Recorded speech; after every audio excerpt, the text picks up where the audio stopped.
If you want to grab our men's lifestyle supplement and male advantage ebook, all links are in the bio. You know, it's like I've been told before when I've been in gyms, I've said to people, I've got to go to the gym. They're like, why'd you go to the gym? You're already in shape. That's the difference in mentality between some people. Some people have a good body, but they want it to be great, and then they want to maintain that, and they want to have a great life.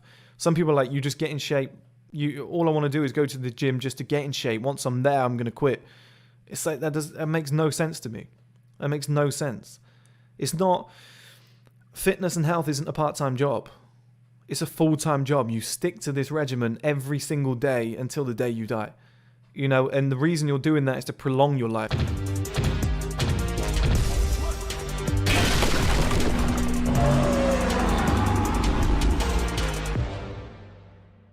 Hello guys, and welcome back to another video.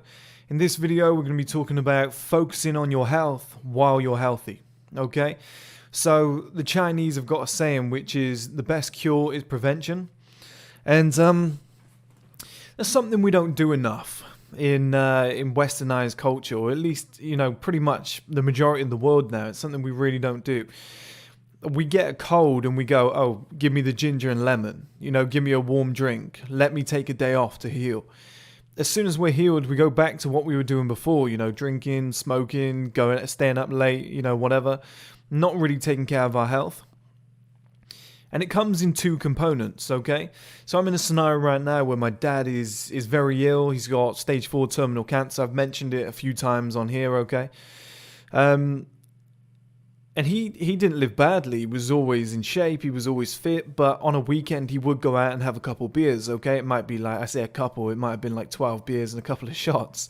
You know, go out with the boys on a Saturday night and, you know, enjoy himself. And then, you know, his diet was it was pretty good for the most. You know, he exercised quite a lot. But, you know, with those pints and then maybe like a kebab on a Saturday night, and then in the morning maybe a fry up, and then on the Sunday maybe a roast dinner, you know, chips, pizza, whatever, like he would have eaten that as well. He just had a good metabolism. He was in good natural shape. So it didn't really show on the outside. But now that he's really ill, I do to kind of correlate those two together.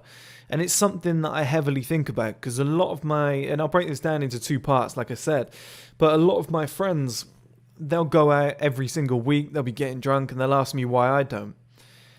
I have a kind of mindset where I think 20, 30 years ahead, and seeing the condition my dad's in now, where he can't walk, where he's pretty much bedridden unless somebody's there to help him, he's in constant pain unless he's taking morphine, and he's only like 59, he just turned 59, and you think to yourself, that's not a nice scenario to be in. You know, as much as people say, oh, I'll worry about that when I'm older, I'll worry about that later, you know, live fast, die young, that sort of mentality. It's all fun and games until you get to those later years and you realize, hey, I'm actually still really young. There was so much more I wanted to do. Like grandkids, travel the world, finally have, you know, expendable money to go and spend on stuff that you've always dreamed of doing, buy that holiday home that you've always wanted to do and retire. Who knows what it might be, right? And so many people like fall at that hurdle because they're not worrying about their health whilst they're healthy. It's the same with like hair loss and stuff. The guys that have got all of their hair, they're not worried about hair loss. They're doing zero research on hair loss. You know, but while you've got your hair, that's the time to be taking the measures to keep it. You know, and that's what people forget. You've always got to stay on top of things while they're in that position, while they're healthy. Or, for example, fitness. You know, I talk to so many people and I say, look, there's a very small window for fitness. It's a very small window. Now, you can be 45 years old and put yourself in much better shape and look good, but you're never going to hit those heights of a guy that started training at like 22 and put in like 20 years of work, and by like 42, he just looks absolutely fantastic, you know, if he stayed on top of things. Or should I say started at, let's say, 25, you know, it's more realistic for most of us, and by 35 he looks fantastic because that's 10 years. You know, it's just a lot easier to do when you start at a certain time. You know, a lot of us are young, we're healthy, we look good, and we go gym, oh, why do I need the gym? I look fine. You know, a lot of people have that mentality. Like I remember when I was pushing to be a professional footballer back in the day. And people used to say to me, there was guys who were in the gym who were a lot bigger than me, said, do you ever train your legs? And I was like, well, there's no point because I play football 3-4 times a week. I'm always running. My legs are big and strong. And they were like, no, but you have to train your legs. You have to do squats, deadlifts, etc. My young, immature mind couldn't see that opportunity. I didn't realize that training my legs would benefit me, moving forward into growing into a man, have bigger legs, be stronger for football.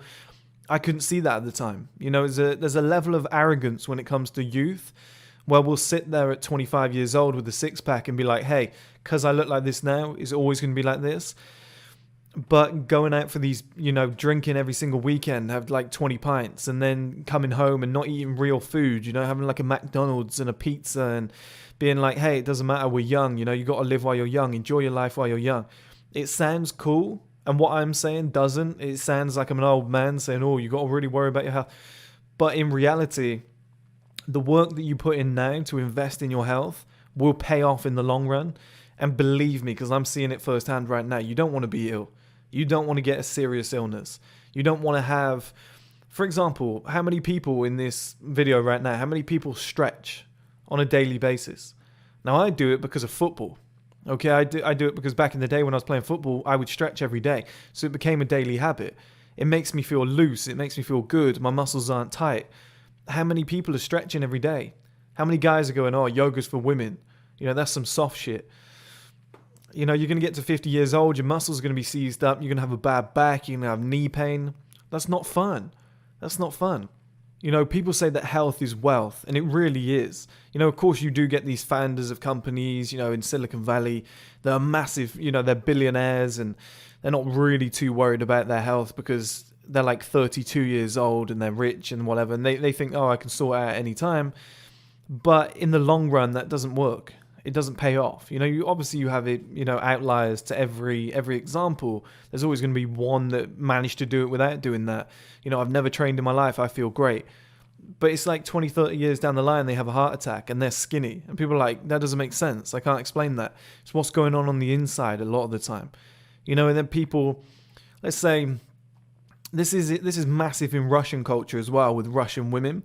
A lot of the Russian women just do not understand what's going on in America, UK, Australia, Canada, whatever. All these girls going out and getting drunk relentlessly, just wasting their youth. And all these Russian girls are like, well, no, that's not what we do. We've got this power, which is beauty. We want it to last as long as possible. But you've got all these girls in westernized culture. They're beautiful at 18. By 21, they're 30, 40 pounds heavier. And they're going out and drinking every night. And they look nothing like they did before. And their skin is terrible. And that's why it's so important, guys, to invest in your health while you're healthy, because then you stay on top of things. It's very easy to do. If you had like a pile of paperwork, you wouldn't let it build up some more, build up some more, build up some more, and then try and conquer it in one day.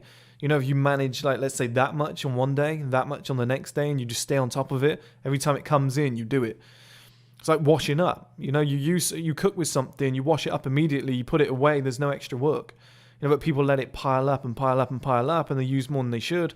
And then they have like a 10-hour fucking task on their hands where they have to wash it all up. And they're like, oh, I've got no time to do anything. It's always better to stay on top of things. I've always said, prevent a problem before it becomes a problem. That is a giant weapon, guys. Prevent a problem before it becomes a problem. Right now, the majority of us watching this are young and healthy. Just stay on top of that. Just eat well. Every night out where you're drinking like 10 pints, you're having a couple of shots or whatever, and then you might have a pizza at the end of the night. It's fun. It's really fun. But it has absolutely no benefit to your life. It's enjoyment, but short term you kind of feel like shit and you're a little bit tired. Not really too great, okay? Long term, you get health defects, you're massively out of shape. If you continue doing this sort of thing, it just doesn't benefit you in any shape or form. And I don't know why more people don't do this, especially with fitness. You got guys that are like 28 years old, and I'm saying to them, hey, that window's closing quick. Okay, you might get to 35 and your body starts to decline naturally. Testosterone starts to drop, and this is the type of shit you can't stop, okay? If it's just natural motherfucking nature and it starts to drop by 1% every single year, and that clock for you was 35, and you start noticing that and you go, shit, I'm not looking as good as I used to, which was pretty average before, but I was able to maintain it. I'm going to start getting in the gym. It's going to help, but it's kind of late. It's not too late, but it's late. Because you think to yourself, well, if you would realize that at like 27, 28, got in the gym, by the time you hit 35, you would have been in fantastic shape. So as it starts to drop, you stay on top of that. You know, you might have reached like 58 before anybody realizes that you're even getting old. You know, it's very easy to do once you stay on top of things. You're eating clean when you already have a six-pack at 18. You know, you're doing cardio and stuff. You're doing health exercises or whatever. You're doing yoga, you're stretching. You're doing saunas and things like that. You're trying to keep your skin clean when it's already clean at a young age. You know, things like that. Just stay on top of things, guys, especially with health and especially with fitness.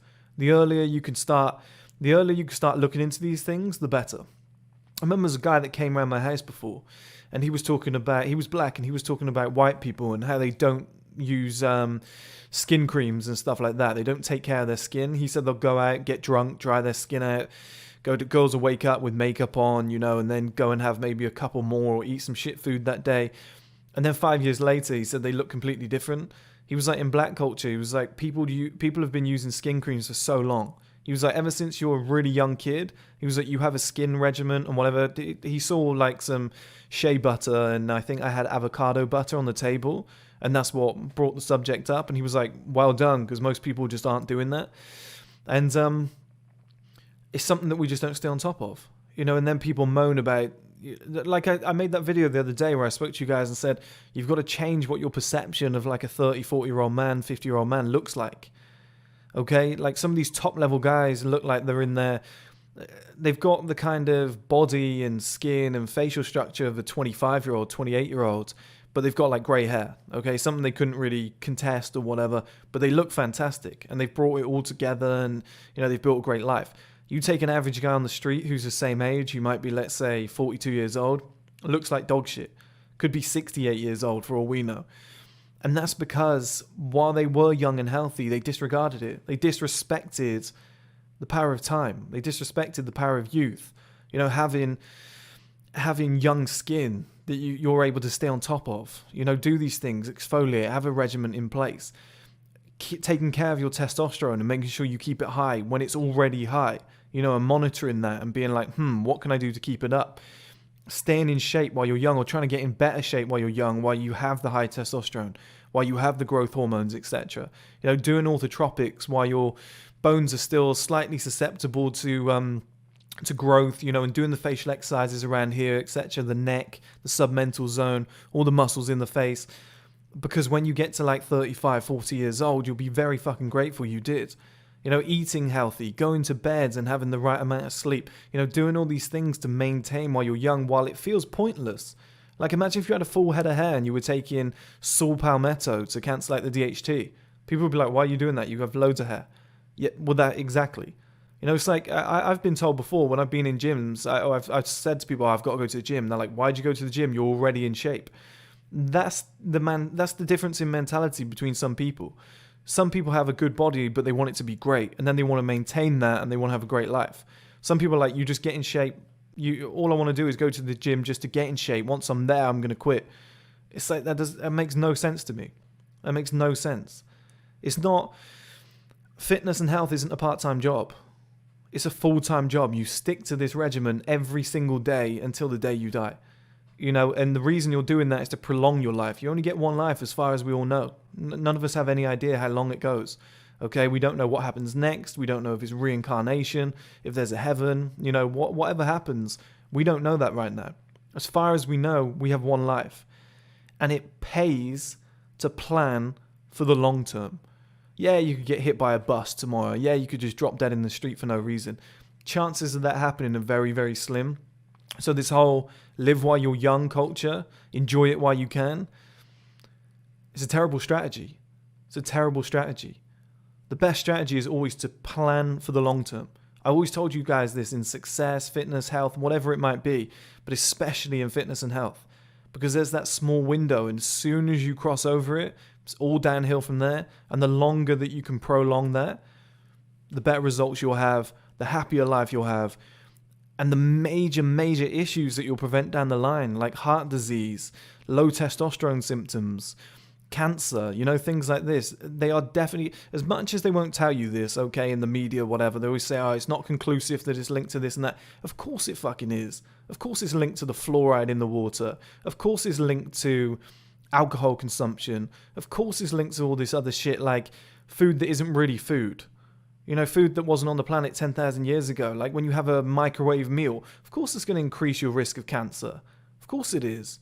And it's all these little things that are ruining people's lives when they get to an age where they think, when you're young, you look at 50 and you go, oh, that's ancient. I don't care about what happens at 50. When you get to 50 and you've got kids, you've got grandkids, you've got 300, 400,000 spare in the bank and you want to go and buy a holiday home with your wife and you think, or your girlfriend or whatever, and you're like, be really nice to retire now. Or if you've just got kids, because based on the male advantage, I imagine most of you won't have grandkids by then if you follow the routine, but your kids are at a decent age, you want to enjoy life with them, you want to go and buy a holiday home, take trips with them, take an extra day off a week, work 4 days, start enjoying your life for once, and then you die or you get seriously ill and you can't move. Nobody wants to be in that scenario, and you take care of it now. You've got to prevent a problem before it becomes a problem. It's a method to live by. If you want to grab our men's lifestyle supplement and male advantage ebook, all links are in the bio.